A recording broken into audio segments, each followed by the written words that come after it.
everyone. We'll be starting in about 2 minutes or 3 minutes. So give us some time. I still see people entering the room.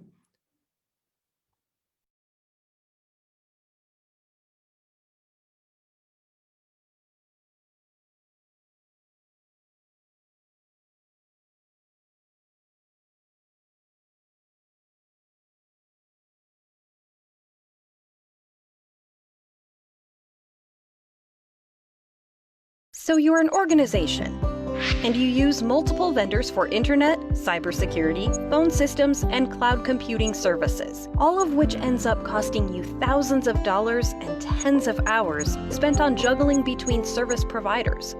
That's where NetPlus comes in, a managed communications service provider on a mission to simplify and satisfy your communication needs. We have evolved from providing carrier-agnostic business internet connectivity to other managed services, such as data, voice, video, cloud services, cybersecurity, mobility, and data analytics over a single converged network. Our managed data services include Internet, WLAN, SD-WAN, Cloud, IT monitoring, link balancer, endpoint backup, server co-location, and true diverse connectivity.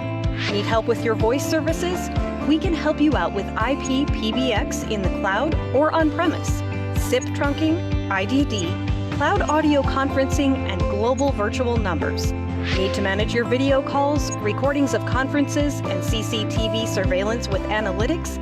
We've got you covered. NetPlus can also secure your network availability with state-of-the-art DDoS mitigation facilities, firewalls, 24/7 SNOC, and assessing your vulnerabilities with Vulnerability Assessment and Penetration Testing, VAPT.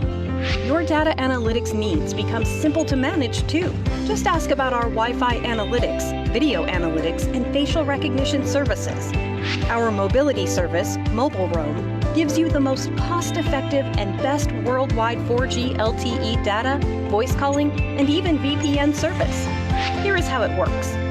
NetPlus works with multiple network providers to provide you with a true diverse connectivity. You get dedicated account management, a single point of contact for all your IT infrastructure and communication needs. You get a 24/7 network operations center with proactive network monitoring, giving you total peace of mind. NetPlus is also a one-stop shop service for design, implementation, managing, monitoring, and analysis of all subscribed IT resources. We guarantee up to 99.99% uptime. Our pay-as-you-go plan helps you cut costs massively. Sounds interesting? Then contact us at www.netplus.asia to find out more.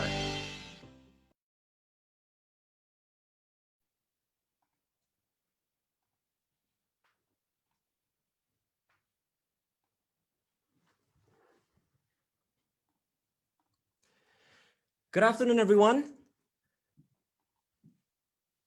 Hope you're all coping well today.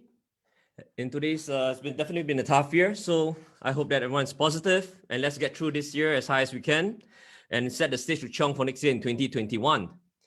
My name is Kenneth, Commercial Director at NetPlus. Today, I'll be sharing insights on the cyber landscape today. What are some of the business implications in the event a company faces a cyber attack and data breach? Where is your weakest link? Lastly, and most importantly, what are the mitigation measures you can consider to adopt? The next speaker, Ms. Elsa Shi, Financial Lines Manager from Chubb. Elsa is an experienced underwriter with a demonstrated history of working in the insurance industry. And today she'll be sharing on risk transfer in the event of a cyber attack and data breach, and how can your company still be protected. Hello, Elsa. Hi, everyone. Okay, so without further ado, let's get started.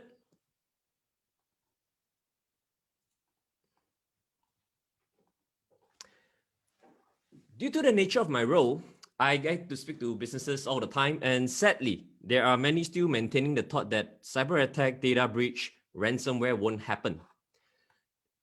And it won't happen to them.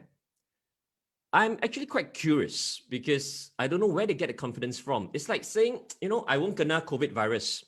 But when you hear this, you start to wonder, is it ignorance?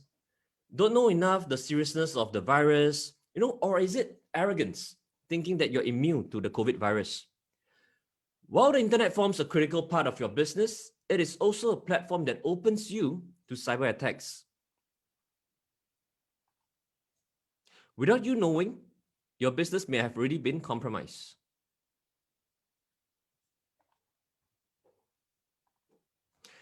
Your business holds critical and sensitive data, such as contracts, financial records, employee data, consumer data.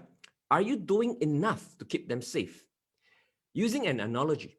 So if you have a lot of cash in your office room, you will take precaution to keep the cash safe. Whether you lock them in the safe or you hide it somewhere that is, you feel safe and secure. So with huge cash kept in the office, should it be only finance concern? Is it a matter handled by finance? Or is it considered as a business risk with the possibility of theft, fire? So for business owners, I like to think that you will take this as a business risk because it involves money. Likewise for cybersecurity, question companies need to ask themselves, is cybersecurity an IT issue or a business risk?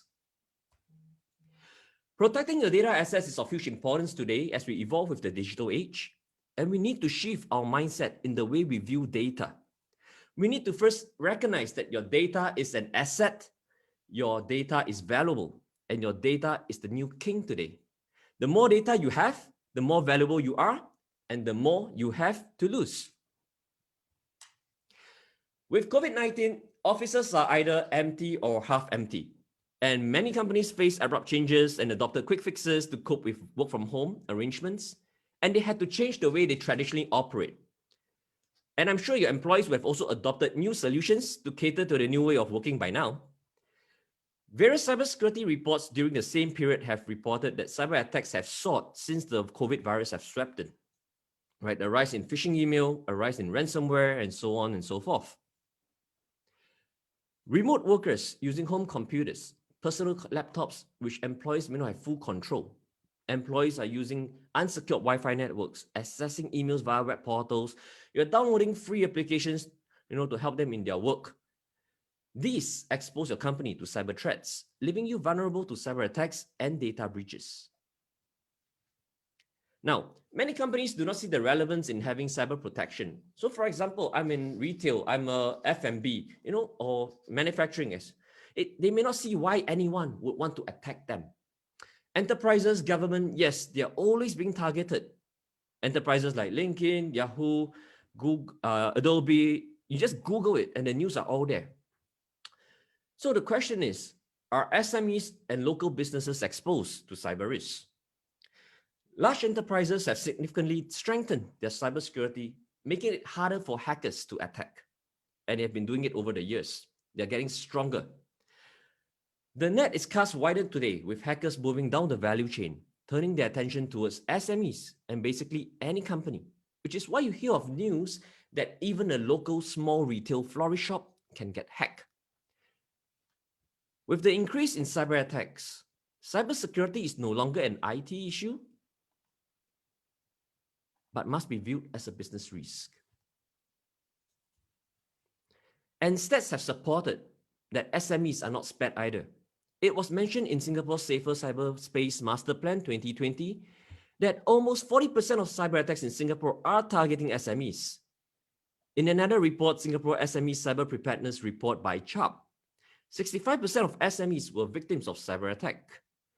40% of all breaches involve customer records. 53% of cyber incidents in the past 1 year were caused by employees. Now, personally, I find this particular stat alarming because almost 1 in 2 employees is directly or indirectly the cause of a breach. And this could possibly be due to a lack of cyber risk awareness. So if half of your employees are not aware, it will also mean these employees are not taking the rightful measures to protect and secure, leading to risk of data breach, ransomware. It is like landmine waiting to be stepped on. And as the headline goes, in Singapore, it seems that we are a hotspot for cyber attacks. And the news have reported that Singapore SMEs are taking cyber attacks too lightly, and there is a lack of cyber preparedness among SMEs. And if you have not been informed, the PDPA Amendment Bill was passed in Parliament recently, 2nd November. There is no sunrise or transition period before the amendment kicks in, right? It's expected to kick in now. And data breaches lead to a larger financial penalty. The next speaker from Elsa from CHUP will be sharing about how you can mitigate this. As business owners and decision makers, we need to apprehend the severity of data breaches. Zooming into cyber threats. Website defacement, phishing, ransomware is increasingly rampant today, and the business implications it can potentially cause. The latest report by Cybersecurity Agency of Singapore Cyber Landscape reported that 873 websites in Singapore were defaced in 2019, a 44% increase as compared to 2018. The majority of the defaced websites belong to small medium enterprises, the SME sectors, such as education, finance, manufacturing, and retail. Phishing, where an attacker impersonates trusted organizations and individuals who steal sensitive data from victims, is remained a popular tactic, with the number of phishing URLs detected by CSA jumping about 200% in 2019. During the COVID, between March to May, Channel News Asia reported that more than 1,500 malicious phishing URLs targeted Singapore, more than double from the previous 3 months before March. Many of these URLs actually disguised as government agencies, and hoping that the victims will mistake these as legit ones, directing users to the spoof websites. So I'm sure some of you have received these where you're asked to key in sensitive information if you have actually clicked on it, thinking that you're applying for the grants. Ransomware. 35 reported cases of ransomware in 2019, an increase from 21 cases in 2018. The number of ransomware has more than doubled this year, with 61 cases between January to October. So let's understand how these cyber attacks can affect your business. And let's start with web defacement. How does it impact your business? Is it really the case of mischief? Someone bored and decided to deface your website? Now, there are two different types of defacement. There's visual and there's non-visual. So some examples of visual web defacement, and they're pretty high-profile cases. As recent as the Trump presidential campaign, the campaign website was defaced. Our neighbors, Google Malaysia, Thai Airways. What about locally in Singapore? SMRT, 13 schools in Singapore, the Credit Bureau Singapore. Different motivations when they deface a website. Political motivation is one. Attackers who are against a certain government or particular movement, or they just want to make their stand, they choose to deface related websites to air their views. It can also be using this platform to showcase their skills, or simply a case of mischief. What about non-visual defacement? Unlike political motivation or mischief, stealing sensitive data is another key motivation because data can be sold on the dark web. First example, with just 22 lines of code, it has claimed more than 400,000 victims. Case in September 2018, British Airways had their website breached in UK and it went undetected for more than 2 months. Personal payment information were compromised. With just 22 lines of code, the new script captured the names, the addresses, the credit card numbers, and even the CVV codes. And they did this without disturbing the flow of commerce or raising any suspicion. It was basically business as usual, except that the information was sent to a database under the hacker's control. Another example, a local fashion retailer, Love Bonito. So customers' personal information were exposed as well, including the credit card, the CVV, the shipping address, their order details as well, and phone numbers. Love Bonito found that malicious code had been added to its e-commerce website, and it was reported in the news that forensics were hired to investigate the cause. So for web defacement, it is not just, oh, my site is defaced, and then we quickly restore your website, and then it's BAU. The business implication is much more than that. Users may be redirected to another website where you are losing sales, losing opportunity because the payment and the information is provided elsewhere. Besides opportunity and revenue loss, you incur more costs, both tangible and intangible. You have to reimburse common costs, you have PR marketing, and there's notification costs. I like to say that corporate website is your battle flag. Imagine the battle flag is down. What is the impact in terms of reputational loss? So, data leak is a data breach. Sensitive data is visible to public, even if it's unintentional, it is still a data breach. It is going to be costly with legal from third party, regulatory fines, and penalties. So, for example, when you have a data breach, you need to notify, right? You need to notify everyone. You have to do PR marketing, and it's a long process. So for web defacement alone, and we're talking about tens of thousands of dollars and possibly much more. Moving on to email phishing.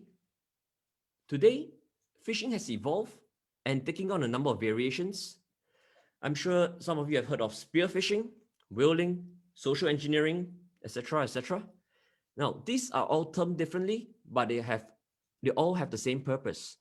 It's attempting to bait the user to click on a link or an attachment or to download, and they get you to provide sensitive information or to transfer funds to the hackers. By the way, do you know that there is a phishing kit for sale at just $20 per fish kit, and it can be found on the dark web? The point is, I'm trying to drive at is that the ease of such services today, it is not surprising to see phishing emails increase, especially during the pandemic. In fact, it's very rampant today. An example of phishing. Many phishing emails are designed to be perceived by the receiver as being sent internally, and the actual sender's email address is actually hiding behind a mask. You may ask, how come you still receive such emails when you have in place antivirus software? The point is that in today's phishing emails, it does not contain virus. Many phishing emails today don't contain virus. What it contains is a redirection, a link to redirect you elsewhere where you're usually required to enter your details. It's phishing for your information. And when you click on such attachments, the links, it redirects you to enter your sensitive information like your password, your ID, and it allows the hackers to initiate the malicious intent once they get hold of such information. Besides a cyber attack where it disrupts your business, sensitive information when fallen into the hands of a wrong party could lead to a payment or transferring of funds to the hacker.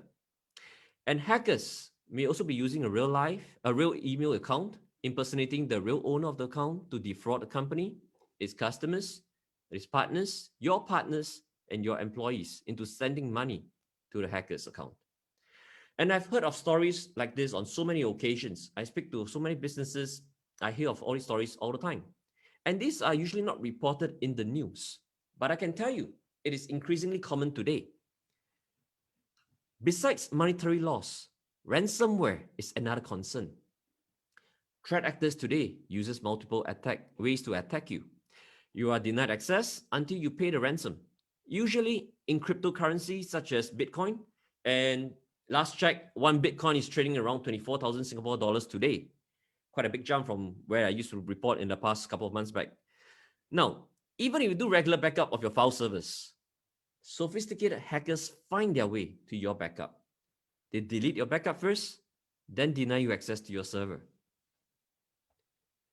So phishing email can play out multiple types of scenarios, from getting infected with malware, to losing data, to getting ransomware. These do not only disrupt your business operations, but also implicate your business with regulatory, legal, and reputational loss. So what happens when there is a data breach? You hire forensics to investigate how it happened, a legal review, and implication of the data breach. You will need to notify the infected parties, set up hotline credit monitoring for the affected users. You're spending more marketing dollar to manage a negative press. There's also legal fees, third-party settlements, reputational loss, and business income loss. So all in all, this is pretty hefty. The question you need to ask yourselves, can your business afford a data breach today? There also exists a misconception that the cloud service provider is solely responsible to provide cybersecurity. Some adopt cloud solutions like Microsoft Azure, Google, AWS, hoping to take away their data obligations and resolve cybersecurity challenges. In reality, the public cloud is built on a shared responsibility model. The customer is responsible for security in the cloud. And for cloud providers like Azure, Google, AWS, they are responsible for the security of the cloud. So companies cannot avoid the responsibility. The organization is ultimately responsible for the data and the application security in cloud deployment. So it is important that companies today, we need to recognize where is the weakest link. And people are the weakest link in every organization. You can have the best cybersecurity protecting your servers, network, desktop, laptops, or your devices.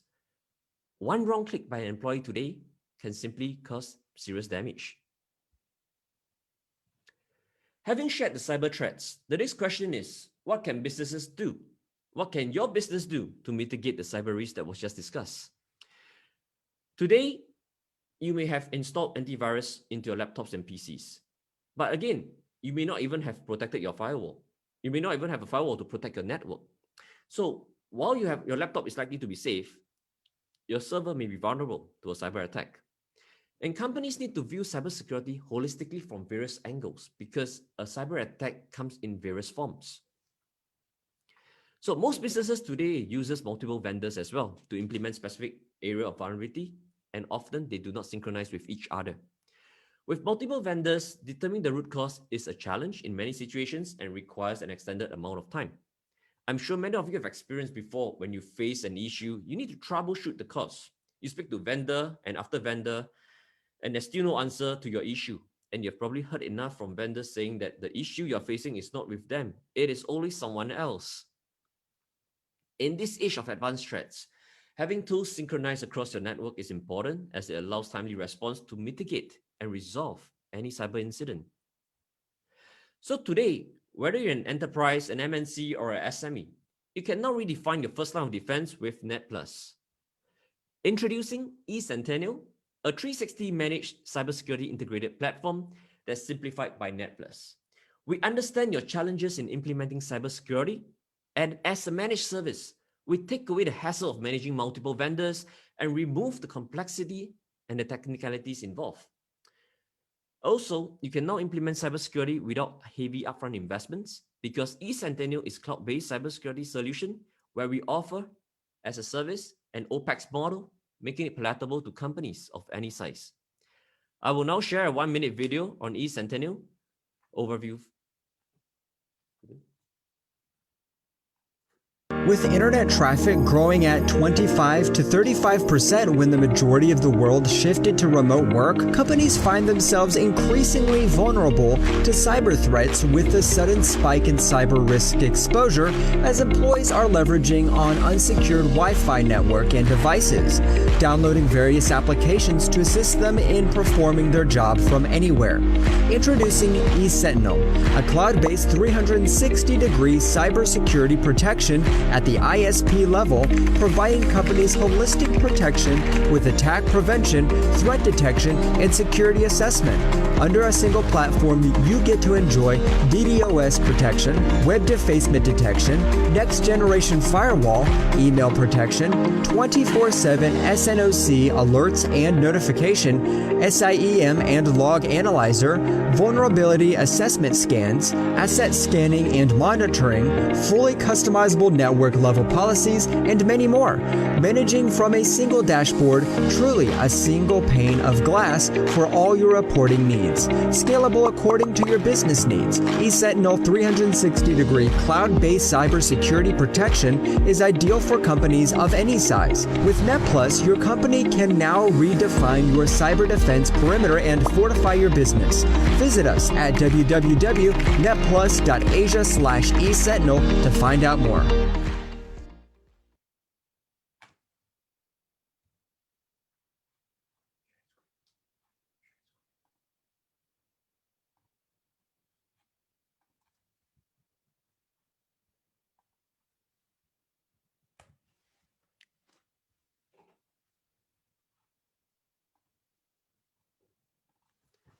So, as your managed service provider, we form an extension to your IT department, working with your IT to support your business in 3 key areas: attack prevention, threat detection, and security assessment. eCentennial is designed to provide you first layer of defense, integrating with various enterprise tools where such tools require heavy investments, taking a big chunk off your capex. Besides costs, it requires management and monitoring. So some businesses may already have in place some cybersecurity solutions, for example, a firewall, which is perfectly fine as eSentinel sits above your existing layer, defending you at the internet service provider level. Generally, if you have a firewall on your premise, that is usually the first layer, and many times that is all there is. In the event you face a DDoS attack, yes, the firewall is able to fend off the threats from entering your network, but the DDoS attack will still choke your bandwidth. Because your on-prem firewall will be maxed out, pulling all the bandwidth resources to fend off the attack, which causes your business operations to suffer. Just last year in October, some brokerages were hit by DDoS, resulted in disruption to traders trying to access their brokerage trading firms. The platform was blocked, basically. Most of them were not able to access the trading platform, and for those that were able to, connections were patchy or intermittent at best. And this lasted 30 minutes for some, and for others, almost the entire duration of the Singapore's market morning session. So with eSentinel, you have the benefit of a two-tier firewall, where eSentinel can take off the load of your on-premise firewall, where you can focus on internal threats, while eSentinel fend off external threats at the ISP level, preventing your internet pipe from choking. And with such a scenario, it is business as usual for you. We scrub and clean the traffic back to you. For companies without cybersecurity measures in place, eSentinel is also perfect as a start, as it comprises a holistic solution managed by NetPlus as your cybersecurity service provider, protecting the business from network attack, protecting your business network from cyber attacks 24/7. A very useful tool, Cybersecurity Information Management, SIEM for short, is mostly used only by global enterprises, MNCs, due to the hefty price tag. And a managed SIEM provides a comprehensive approach to security monitoring that enables monitoring of cloud and on-premise environments from one unified platform. It unifies essential security controls, including asset discovery, vulnerability assessment, into a single all-in-one security monitoring solution, monitors cloud and on-premise infrastructure from one platform, and provides comprehensive threat detection and actionable incident response directives. So SIEM, coupled with a log analyzer, analyzes the data of your monitored devices, servers, and sends out alerts when vulnerability is detected, providing a solution to remedy. Managed SIEM together with NetPlus Security Network Operations Center, it offers 24 hours of proactive monitoring, providing alerts and notification. In the event of a cyber incident detected, your IT will be notified and you can take timely action. So as part of eSentinel Managed Service, we provide vulnerability assessment before and after implementation of eSentinel, sort of a report card where it identifies the gaps so that you're aware of what the gaps are and you can take the necessary actions to strengthen your parameters and harden your system. Especially for gaps under critical and high risk. On top of that, as threats are always evolving, eSentinel will provide a periodic scanning. You can choose to have it monthly, quarterly, depending on your business requirements, allowing you timely intervention when a gap surfaces. A score will also be provided for each scan so that you can compare the results with the previous, whether its cyber resiliency has improved or has it been degraded. And the score can actually be stored for a year for a comparison purpose. Every cybersecurity vendor has a dashboard that requires you to log in to manage. Managing several dashboards is time-consuming and doesn't provide the agility you need. The concept of eSentinel is designed to offer a holistic protection, and the dashboard is no different. To access eSentinel dashboard, besides email and password, there is a two-factor authentication where you'll be required to enter a one-time PIN. The dashboard provides cybersecurity aspects, the various cybersecurity aspects that eSentinel offers, such as next-generation firewall, DDoS protection, continuous access scanning, and SIEM, correlating the various information and providing you a 360 information view, which is truly a single pane of glass for visibility, allowing timely insights, agility, and control to better coordinate the various aspects of cybersecurity. So besides eSentinel solution by NetPlus, we also brings you other cybersecurity solutions to mitigate against the cyber risk that was discussed earlier as part of eSentinel suite of offerings to cater to most of your business needs. Starting with web defacement by Web Orion. Web defacement solution provides early and proactive monitoring of dynamic websites using 3 advanced engines. Content analytics, where it compares the number of HTML elements like pictures, images on their website against the baseline value. The HTML elements include href, JavaScript, images, etc. Automated integrated analytics, where it compares the file names of the HTML elements against the baseline. For example, the image file name is abc.jpg. It's changed to xyz.jpg. And lastly, there's image analytics. It renders web page into a picture and then do a pixel by pixel comparison. So the solution, when they monitor with a frequency of 5 or 15 or 60 minutes interval, it matches against the base copy, and there's alerting of the users if there's a change detected. And you'll also be happy to know that there is no agent to be installed onto the portal, which means to say the performance of your website will not be affected.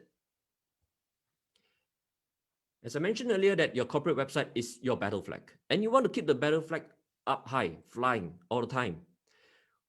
When public user visits the website, in the event a website is defaced, the user will be redirected to the secure replica web page.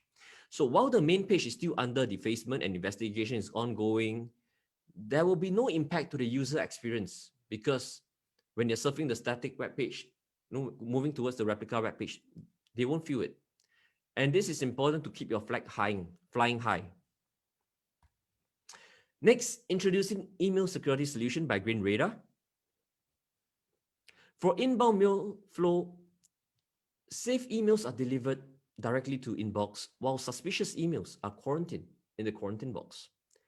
It verifies the sender, conduct domain check, scan for virus, spam check, detect any phishing links. The sandbox is where it scans the attachments for malicious content. It also analyzes the whole email again.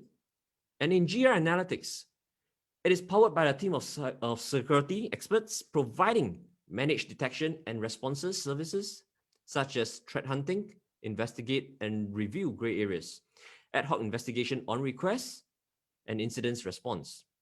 So with automated investigation and response capabilities, the MDR service capture rate is further enhanced and false positives are reduced.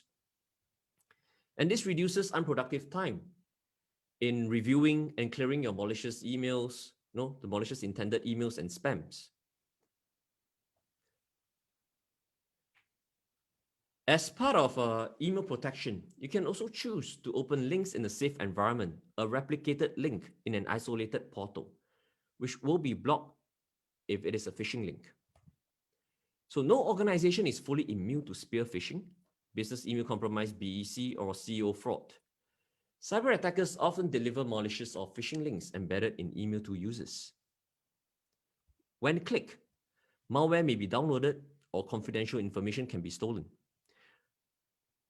But you'll be happy to know that with GR Isolation, a cloud-based isolation platform specially designed for phishing attacks, it adds an extra layer of protection to fully isolate all email links and web page content from its user, stops phishing sites from delivering malware, stealing credentials and private information from your device. Moving on to endpoint protection and firewall by Sophos. I'm sure we all understand endpoints need to be protected. And with Sophos Endpoint Intercept X series, it mitigates against ransomware. It provides root cause analysis and clean the malware with machine learning and anti-exploit. It stops unknown threats and deny attackers their targets. Additionally, companies can also add on managed threat detection, where it's 24/7 live monitoring, detection, investigate, and respond within 32 minutes on your behalf, depending on the rights allowed. This is extremely helpful when your company, it lacks cybersecurity expertise and manpower, or you don't even have an IT team to manage this. Sophos is the only brand to date so far that has firewall and endpoint that can communicate with each other, providing synchronized security. So you may ask, what is synchronized security? So when an endpoint or laptop PC is infected with malware, it will inform the firewall, and in turn, the firewall isolate the infected endpoints. At the same time, it also shares the information to the rest of the endpoint, not to communicate to the infected device, preventing the spread of the malware. And as shared earlier, employees are the weakest link. You need to ensure that they're always on guard, and NetPlus can provide phishing simulation. Conduct phishing simulation exercises, say, for example, once a month, every quarter, half yearly, depending on your business needs. You want to educate your employees through simulated practice exercises to identify and combat these phishing attacks. So with phishing simulation data gathered, you can understand how mature is your organization in terms of cyber resiliency. Who are the ones that click? You send them for online training. Over time, right, the data stats improving or is it getting worse? What is the next course of action to take? Because if you don't take action, the very same people could possibly cause the company to have a data breach and ransomware from impersonation attempts with just few clicks away. In the event of a cyber breach, how do you manage? So what happens when your endpoint, your PC, your servers are being attacked and is infected with malware? How do you recover? It is a race against time to ensure that threat actors are unable to achieve their objectives. And companies will be happy to know that you can now also engage Sophos Rapid Response Service. With Sophos Rapid Response, it gets you out of the danger fast with 24/7 team of remote incident responders, threat analysts, and threat hunters. The majority of customers have the threat contained within 48 hours. Now, this service is also available for both existing Sophos customers and for customers who are not using Sophos equipment at all. Earlier, I've mentioned the term managed service on a couple of times. So what is managed service, you may ask? It is very common today where companies, big and small, has only one IT personnel or a lean IT team responsible for all the technical duties. So from troubleshooting, dealing with connectivity issues and replacing or hardware, software, and the list goes on. While budget is every company's concern, hiring skilled professionals is just as challenging. The task is even harder when you find one person that can handle everything from network to system infra and cybersecurity. Many times in SME environment, the decision makers are not technically savvy and generally they don't have a big IT team. Today News reported that while the businesses would like a bigger teams to combat the cyber attacks, 67% of them said that recruiting and training cybersecurity personnel has become more difficult in the last 12 months. So with staffing, with budget, these are the two key factors why companies tend to hold back in implementing or enhancing their cybersecurity. So with NetPlus as a managed service provider, from cybersecurity network to system infrastructure, businesses can view NetPlus as an extension of the IT department, where we support your IT managers to manage the network, the system infra, and cybersecurity. NetPlus personnel are trained and industry certified and working with your IT team to secure and to manage your environment. The trend today with software as a service, infra as a service, platform as a service becoming the new normal. We are also more inclined towards an OPEX model, right? I see the shift for businesses to move towards an OPEX model. And you'll be happy to know that NetPlus as a managed service provider, besides of course the usual CAPEX, we offer your business an OPEX model option. And importantly, we offer 24/7 support, monitoring, and also reporting. So having managed services allow you to focus on your business and not on the technology. We cannot allow ourselves to be easy targets for hackers. So the more secure we are, the safer we will be. So let me introduce the next speaker, Ms. Elsa, to share with us on cyber insurance as a closing loop. So from prevention, you want to then cover what there's always no 100%, right? No, so cybersecurity is 100%. From the start, there's always prevention, and then what can you do in the event if you're still breached? With cyber insurance can help you. Thank you, Elsa.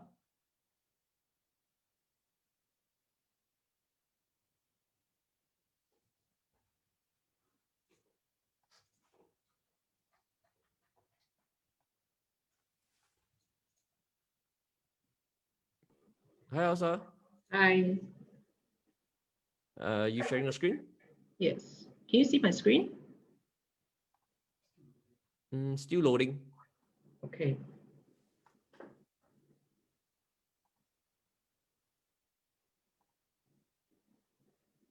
Still loading. Okay. Give me a while. Do you click share? Yes, I did. Okay, give me a while.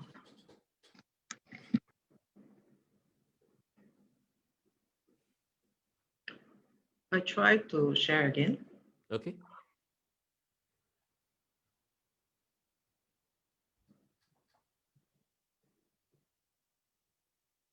Okay, all yours, Elsa. Okay, cool. You give me a while because I can't see the screen on my screen.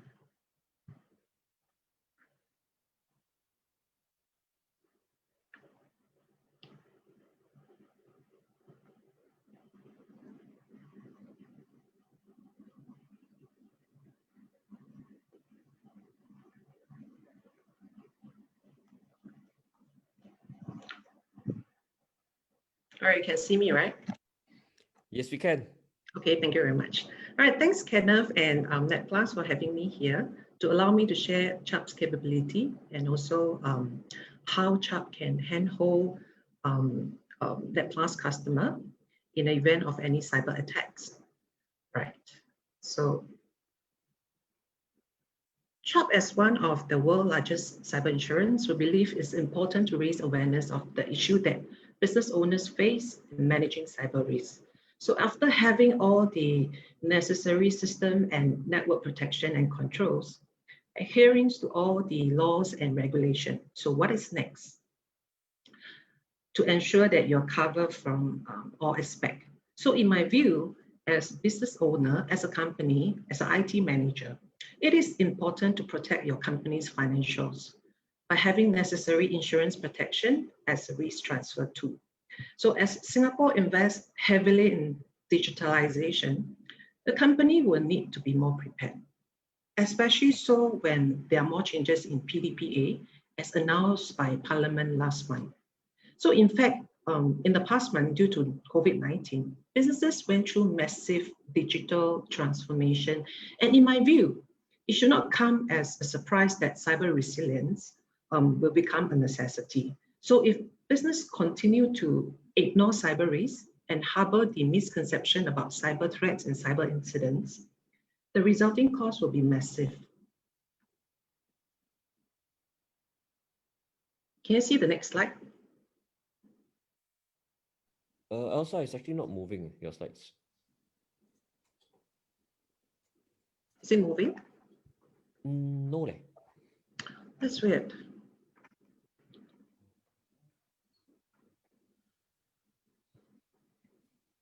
Yes, it's moving. Okay, cool.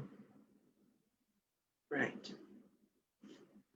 So according to our cyber survey conducted with Singapore SME, so nearly 65% of Singapore SME reported experiencing a cyber incident in the past 12 months.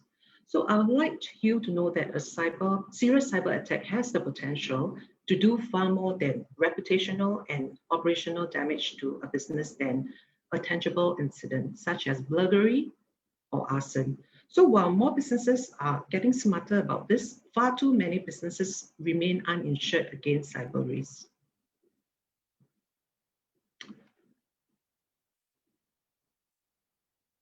So CHAP has the capability to offer you the protection and the immediate assistance in the event of a cyber incident. We have over 20 years of experience underwriting cyber insurance, and we have handled more than 1,000 cyber claims. And most importantly, we have a robust incident response platform to assist our policyholder, as I will share with you later. So next, I will share with you a flavor of our claim statistics over the last decade.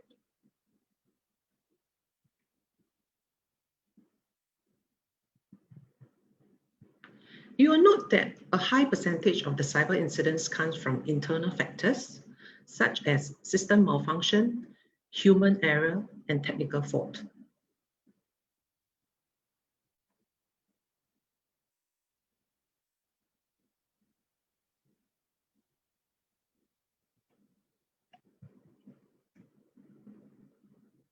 Yeah, so now it's a technical fault.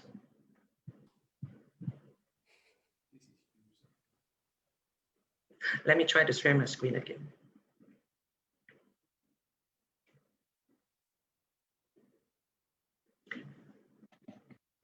Is it okay now?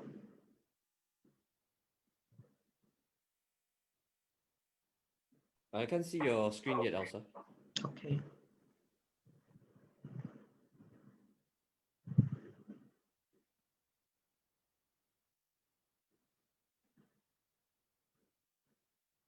Is this okay?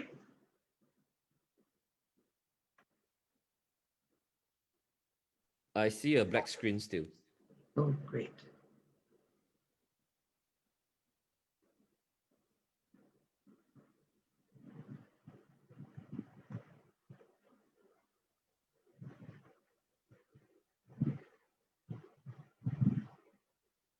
Yep, can see your screen. Okay, cool. So these are the reported incidents by industry over the last decade. As you can see, it encompasses various industry, and healthcare being the highest, and then professional services, the second highest.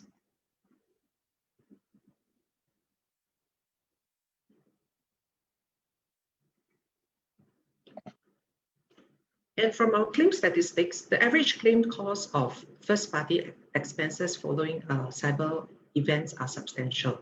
So if I may relate you to car insurance for simple understanding, this would mean own damage expenses following an accident. So imagine if you do not have a cyber insurance, your company balance sheet will suffer. And these are the exposure statistics by trigger over the last decade. As you can see, human error remains the highest, 24%, followed by privacy violations and hacking. And some business owner thinks that, I have nothing that the hackers want or the bad actors want. But do you really know the cost of the digital identity and what will be stolen in this cyber attack? According to the Internet Security Threat Reports in 2019, they have highlighted the values of commodity prices on the dark web. So you think about it. What are the values of the data that you hold?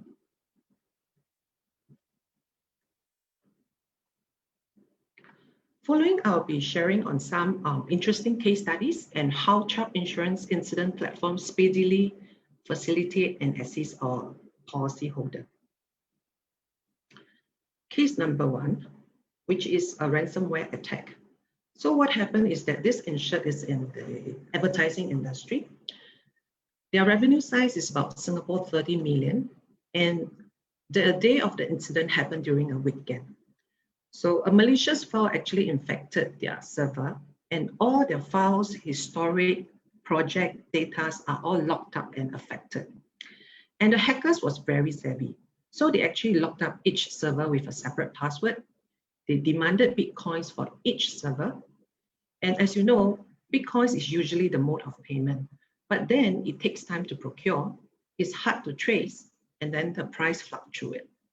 So the insured, our insured, could not continue with their business, and they cannot deliver their customers' order.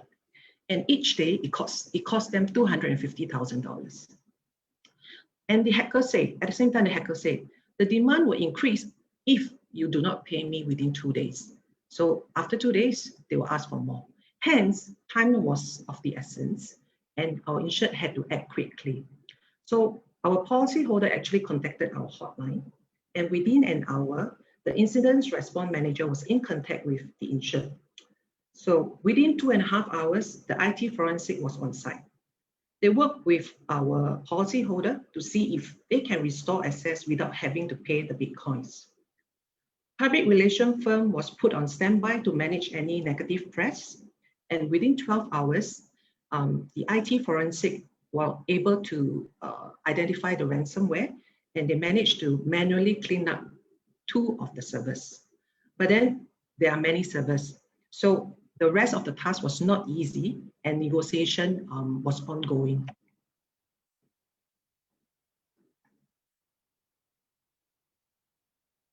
So they began to identify the key server that need to be restored ASAP. And then, our incident response team and our insured, they work closely together to negotiate with the hacker to make payment in parts. So before they actually remit the payment, they actually tested to ensure that the decoder worked. and then payment was made and key to the server was obtained in parts. Well, in between, there were renegotiation because the Bitcoin's price fell.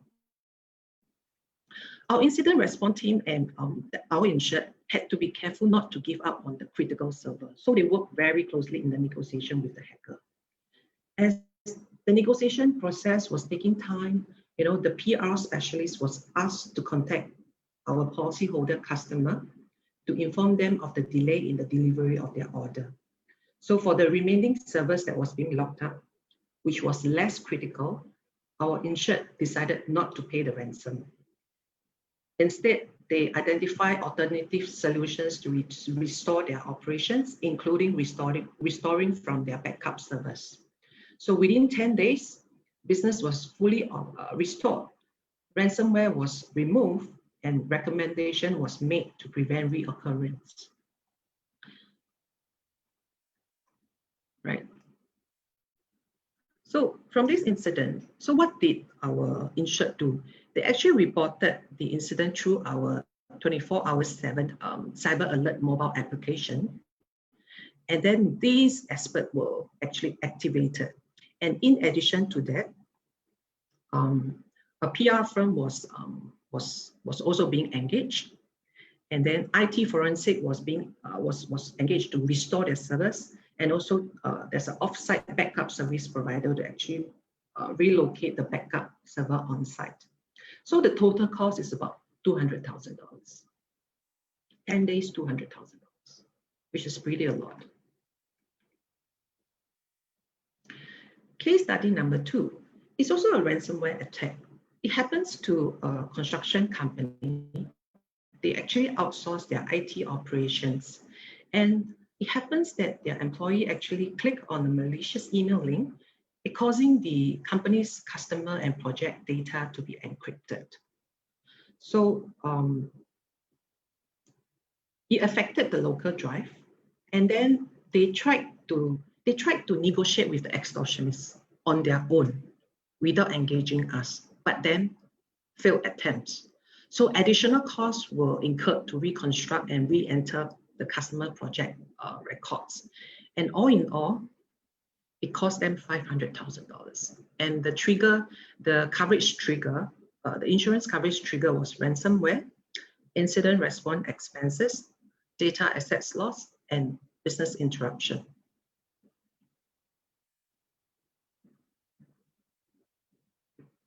Case study number 3. So it's also a Singapore case. It's an energy firm. And then what happened is that their executive laptop was stolen from their corporate vehicles. So the laptop actually contains significant private customers and employee information.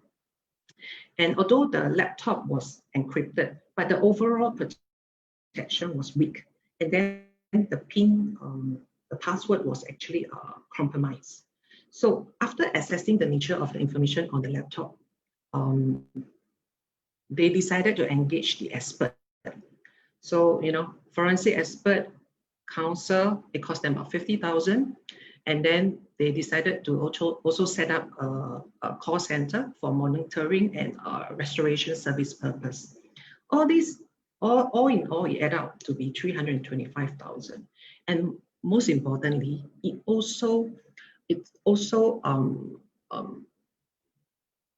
this policy also responded to the multi-state regulatory investigation. The companies was fined $100,000, which our policy will be able to cater to as long as it is not uninsurable by law.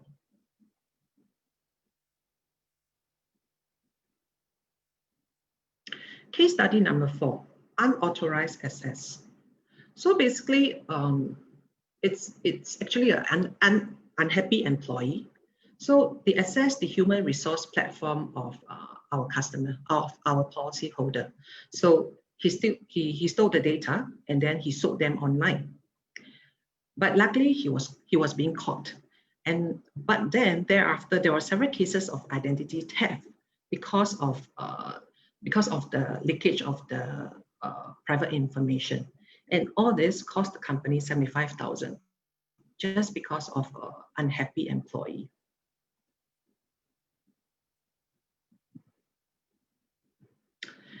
Case study number 5, which is human error. So what is the situation? This happened in Hong Kong, but then I think it's very relevant because as Kenneth has shared, right, employees are the weakest link. So what happened here is that our insured actually outsourced its data hosting to a third-party company.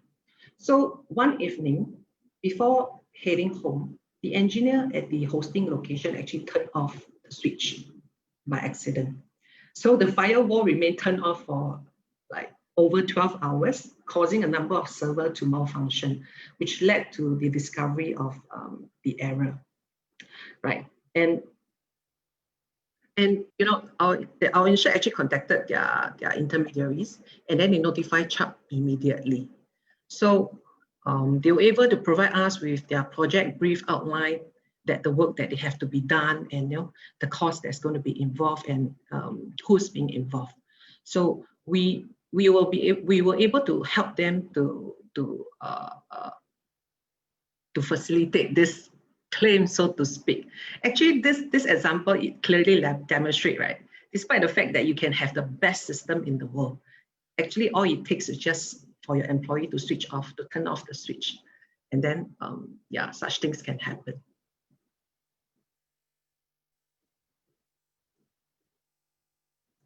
So in relation to the previous human error case study, so what actually happened and how our policy responded, we acknowledge notification from the broker or the intermediaries immediately, and then we advise the next step.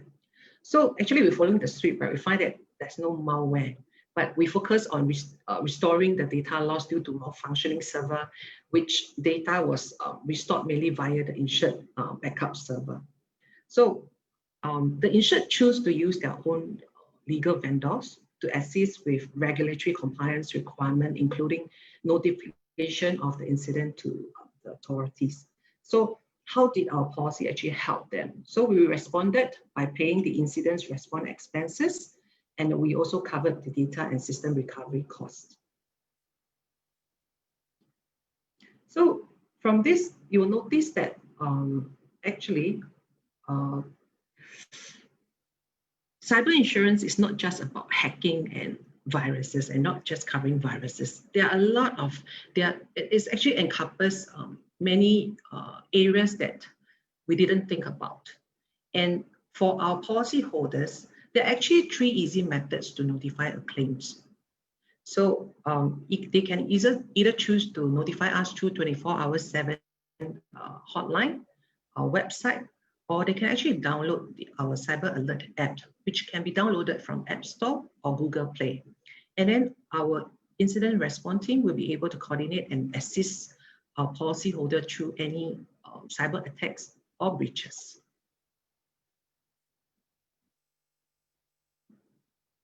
So just in general, our insurance actually has broad cover.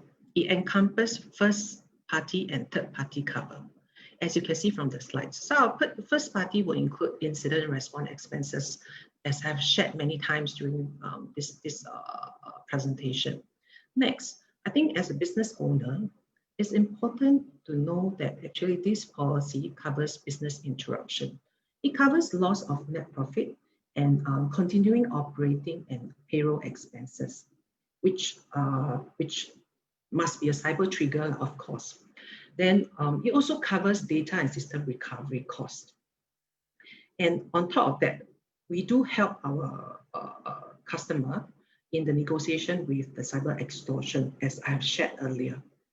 And other than that, I think it's also important to note that not just your own expenses are important. You need to know that as a business owner, you have the duty to maintain a safe website. You have the duties to ensure that your customers' data are being kept safely.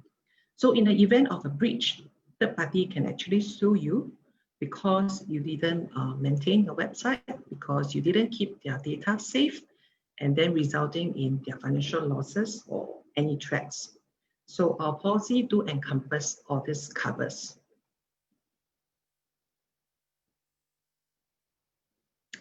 I think then this slide, it's more a food for thought, right? Whether to be insured or not. So according to our SME cyber survey that has been conducted, this is the finding. 62% have never purchased cyber insurance before or after an incident.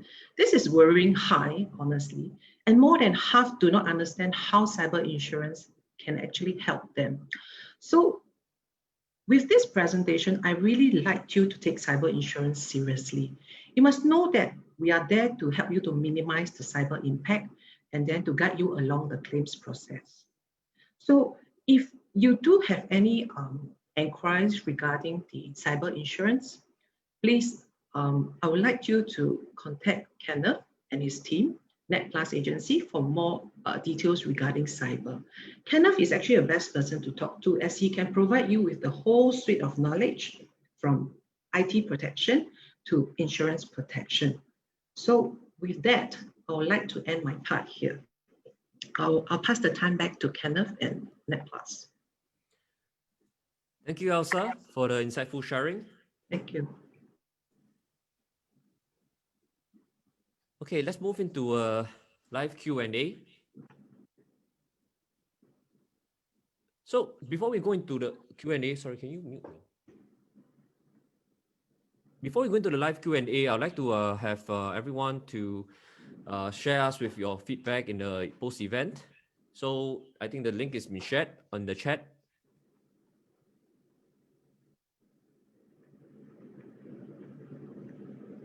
And with the post-event survey they submitted, we'll also be providing a lucky draw. The lucky draw is Plantronics. Okay, so I see quite a few questions. Just give me some time to go through. I apologize if I'm unable to cover all. So let me just start clearing as much as I can. So yes, the first question that I see that ransomware has been the topic in the hot topic in the past. Is it still relevant, and is it a pressing issue that a company need to be very concerned today? And I think my answer is it is relevant today, as the never is called in the past, because it is still happening. And the number of cases of ransomware has actually increased, as I was sharing earlier. That is 61 cases as of June to October. Compared to previous year, the whole year was just 35. This year is actually 61 to date. So ransomware is not going to go away. I think it's just very opportunists to try to hack you and encrypt your files. So there is another question from the audience that says that with ransomware targeting your backups, deleting your backups first, how do we actually mitigate this?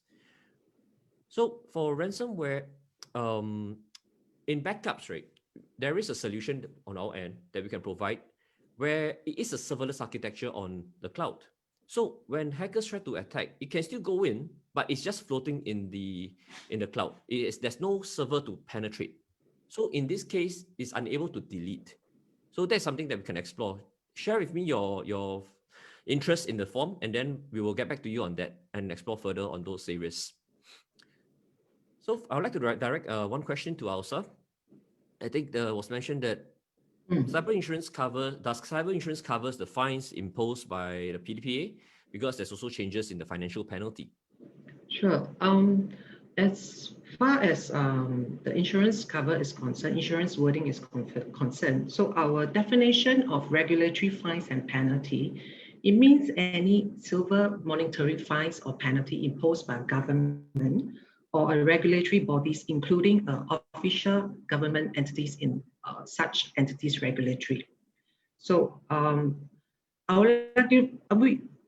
I should say in this way, so there's no material that explicitly says that insurance payout is acceptable in Singapore, but at the same time, as far as I have been informed, there's also no materials to say that insurance payout is uninsurable. So it allows, as far as our wording is concerned, it allows payment for regulatory fines and penalty. It, however, shall not include silver fines and penalty that are not insurable by law. I hope I have answered the question. Thank you, Elsa. Just one more from the chat. Let me just take a look. They were asking, is there certain criteria or is there a prerequisite for cyber insurance company before they underwrite the cyber insurance for a particular company? Like, is there some form of protection, or is there some requirements that have to be in place first? I think for us to be able to underwrite sensibly, I think the companies itself should have some form of protection. It shows that you're also aware of what your company is doing. You're providing your company with some form of protection. All we need is just to know that, oh, actually, you do take risk management measures, and then you just have to fill out a questionnaire, submit to yourself, and then we can have a look, and then we can work towards providing a quotation for the company. Okay, thank you. There's one question that I'd like to address. The website is really protected with WAF. So do I still need a website defacement monitoring? The answer is actually yes, because there's unauthorized changes to the website can take the form of a drive-by download, right? For example, and it may fly under the radar of the WAF. So a prompt detection is important in response to thwart away such data theft attempts, right? And there's another question on the DDoS attack size. What is the scrubbing capacity for NetPlus? For us, we have actually the capability to globally scrub up to 2.24 terabits per second. One of the largest attacks that happened in 2018 under GitHub by subsidiary of Microsoft was at 1.35 terabits per second. So for us to globally scrub up to 2.24 terabits per second of attack size, I think it's sizable enough for most businesses today. I hope I answered that. Okay. Let me just go through a couple more relevant ones. So Elsa, does the payout for I mean, how does it happen when in terms of the incident when it happens that when we have a incident, right? When do we just call a CHAP and then they will take care of everything? How does the flow goes? Okay, so basically there are 6 steps to our flows, right? So the very first step is they can contact us via our hotline, which will be provided in our policy. If not otherwise, they can go to our website and register and the incident. Or if not otherwise, you can actually use your mobile.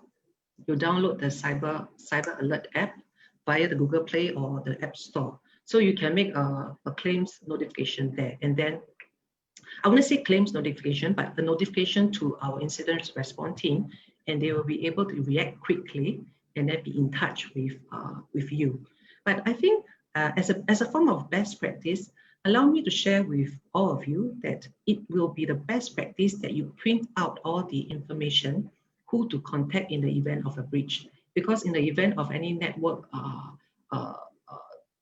breakdown, or you totally cannot use your laptop, it's difficult for you to access to the soft copy of your policy or soft copy of the contact details. So to have those ready, print out, put it somewhere accessible, it will help you in the event of such breach. Thank you. I think there's a question that says, how can SMEs ensure 100% to safeguard against cyber attacks? Let's put it this way. In cybersecurity solutions or in any protection that we have in general, there is no 100%, but what we can do is to mitigate as much as possible. As I was sharing earlier, that there's no 100%, it covers a whole suite, but you have to start from prevention, mitigation, and then ending off with in this case, you can end off with cyber insurance, because cyber insurance covers the part where it's leaked. So all in all, it's still holistically a full loop, right, that you are protecting. And another one was saying that employee is the highest risk, and how do we give them retraining to ensure the integrity of cybersecurity? How often, I think, is subjective for companies. So when the companies want to provide us training to your staff, you want to be able to, first of all, understand what sort of data, how much value your data actually. Is it something that's very crucial that you want to do it on a monthly basis or a quarterly basis or a half yearly, right? Or even once a year? It really depends. But personally, I feel that you should do a quarterly, because when you do quarterly, the first round, when someone clicks on it, then they're sent for training, online training, right? Go for detention class, online training. So when you click on it, they understand that, hey, there's this thing called phishing, and they start to take steps to remember it. It's on their mind. But after 3 months, maybe they start to be lax a bit. So then you start to have a next phishing simulation. They click on it again. Then you know this one, the statistics will show who clicks, right, all the time. Then this particular person that clicks all the time is a risk to the company. And you want to be able to rethink his position in terms of managing data, right? Or even having access rights to certain data. So I would say quarterly keeps people on their toes, at least for the initial period. And then when they start to maybe forget, it's a good time to remind them again. So that's what I would say. Quarterly is good. So for those who have not filled in the event survey form, please do so, because there's a lucky draw at the end. And it's a Plantronics. Yes, a Plantronics lucky draw. Let me just take another question.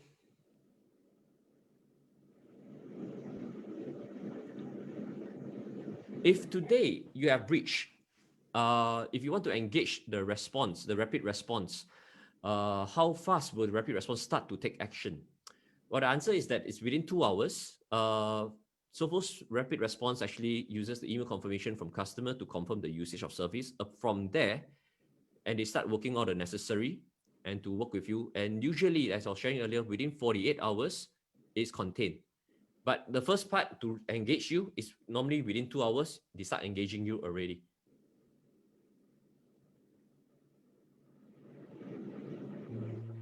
One more question. I have a question on eCentennial where they were asking that can it be in is it have to subscribe to everything? Well, the good thing about eCentennial is that it is modular. So when it's modular, you can actually subscribe, say, I want attack prevention, I want threat detection and attack prevention, or you want the whole suite. It is possible. And at email and web defacement, the add-ons, these are basically, you can bundle together as a suite, or you can actually subscribe them in individually as well.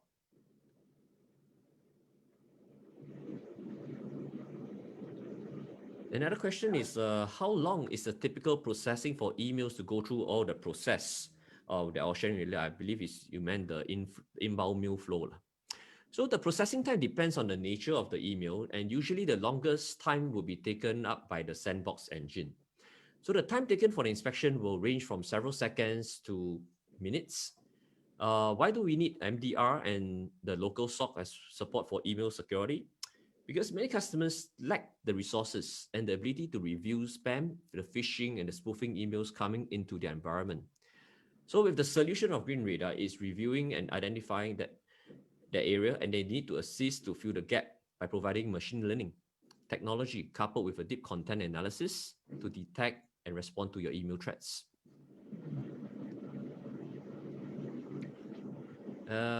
Just now, another question was, can MTR be purchased as a standalone? The managed threat response for Sophos.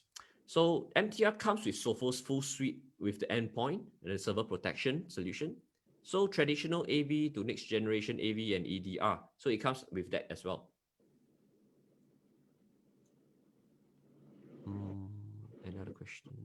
I think there's there's another question regarding insurance coverage, like whether or not is it covered under property or industrial or risk kind of cover. Yes. Maybe you can take on the question, please. Yes. So I would say is that most of the insurance policy are excluded. The cyber portion are excluded under the policy. It's a specific exclusion because the trigger is different. Like industrial or risk, you're covering your property. So what is the trigger to the policy? The trigger is actually like accidental damage, loss, or theft. So usually data, they are not it is not quantifiable. So it's difficult to be covered under industrial or risk. So in simple terms, it's not covered. So it's not exactly part of those traditional insurance. Cyber is on its own, and then the coverage is very different, and the claims angle are very different. That's what I can share. Thank you, Elsa. I think let's take another 2 more questions, and then we can proceed to the lucky draw. So let me take one more.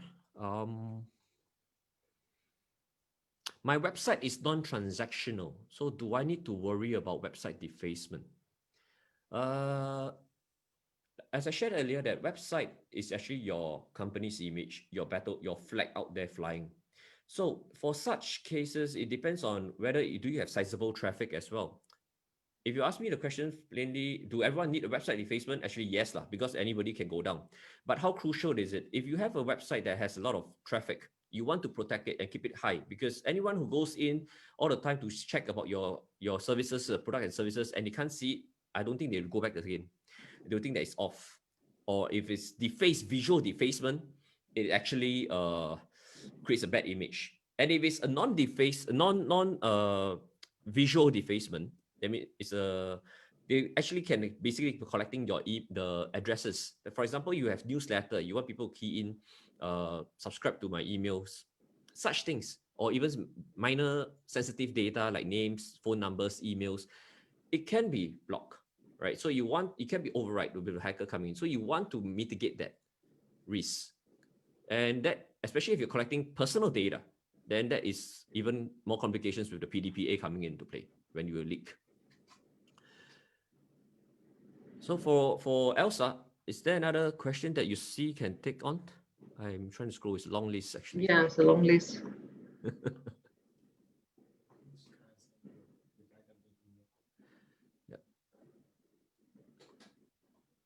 I think that's it for now. That's about it, lah. Yeah. Okay. So just one last question. So how long does it take for a process for cyber insurance, right? The evaluation, let's say we start to evaluate and then they have a claim. No, how long is such a process? I'm sure people want to understand, like, does it take me 6 months to get my claim? Oh, so the question posted to me. So it will not take 6 months. It really depends on the investigation, but cyber, I would say, is very different from property risk. Property risk, you have to wait for the values of the assets to be evaluated, and then you submit to your insurer, and then the insurer investigate, and then take a look at it, and then probably they will compensate you a few months later. But for cyber insurance, it's different. You need immediate assistance. You need immediate actions. So in the event of the breach, contact our hotline. They bring you through what's going to happen. They will tell you, what actually happened, work hand in hand with you. You as the insured decide whether or not you want to proceed with the next step. So they will tell you, we have these solutions and this is the cost of it. And you can decide whether or not you want to proceed to pay the ransom or not. No, okay, then that part is taken out of the picture. And then next, incident response expenses. As soon as you engage them, there's actually a cost to it. And then the next question to you is, do you want to notify your insurer? I have to tell you that to contact our incident response team and then to notify child insurance, it's all within your own authority. So you make the decision or not whether you want to claim from the policy. So if the answer is to the incident response team is to, okay, I'll pay, we want to trigger the policy, then you will come to us and you will be settled pretty quickly. Like, I told you, like within 10 days, business was back to normal, and then we paid that sum of money. Thank you, Elsa. Just I'll highlight that there's quite a few attendees asking for the presentation slides. So yes, you just indicate in the event form that you would like to ask to engage and share with you, and we will do so. Right now, let's move into this the lucky draw. Can everyone see the lucky draw screen? Okay, so this have we put all the users who have put in the names and submitted the forms. So right now, I think we will start to spin. In 3, 2, 1. Let's choose the lucky winner. It is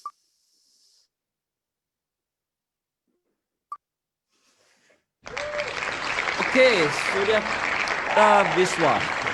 Wow, that was close. Okay, we'll reach out to you on this. Is that, do we need to send us details? Right. Oh, we'll be reaching out to you on this lucky draw. Thank you. Congratulations, Sudyapa Biswa. And can you off the screen? So with that, I think if there's any more questions that we can take on, no. Yep. So with that, I'd like to end the presentation today, the sharing. I hope that you have all enjoyed and find it fruitful for us to share. If you have more questions, please feel free to engage us. Myself, I'll be able to handle the cyber insurance as well. And we're partnering with Chubb on this. And of course, if you have more technical questions, then yeah, just write into us and we'll evaluate and then how to answer. For those questions that I've not been able to answer live, allow us to come back to you as well. So with that, I wish everybody, stay safe, stay positive, and have a good Christmas. And let's end 2020 on a high. Thank you, Elsa, for being with us today. And we hope that we'll have more of such webinars next year.